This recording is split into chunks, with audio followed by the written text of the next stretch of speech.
Benvenuti al nuovo appuntamento con l'agenda di Sardinian Life, la rubrica con i consigli su come e dove passare il vostro tempo libero in Sardegna. Vediamo alcuni degli eventi più importanti che ci attendono il prossimo weekend. Iniziamo la nostra carrellata di eventi da Chiaramonti, sabato 8 settembre, Notte di Luppolo. Ai piedi della Rocca dei Doria sarà protagonista la birra artigianale spillata da 5 birrifici della zona e accompagnata da tanta buona musica. Su Facebook troviamo l'evento con tutte le info utili. Il 7 settembre ad Assemini, Sagra della Panada. In questa festa le tradizioni agricole lagunari si fondono in un prodotto unico, la panada di anguilla. Poi dimostrazioni, stand con prodotti tipici e spettacolo di cabaret.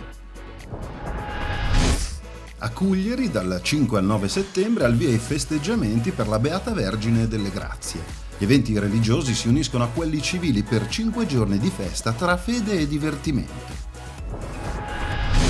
Sulla pagina della manifestazione possiamo scaricare il programma con tutti gli appuntamenti. L'8 e il 9 settembre a Siniscola, Sagra del Pesce.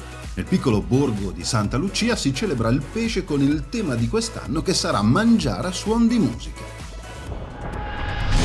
Sulla pagina Sagra del Pesce troviamo il post dell'evento con tutte le informazioni utili.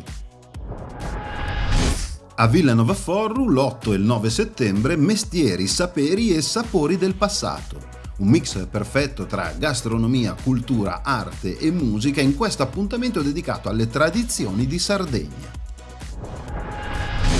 Sulla pagina Facebook della manifestazione è possibile scaricare il programma completo di tutti gli appuntamenti della 2 giorni. Vi ricordo che tutti gli appuntamenti sono online sulla pagina Facebook di Sardinian Life. Se invece volete segnalare o promuovere il vostro evento in questa agenda, inviate una mail a info@sardinianlife.it.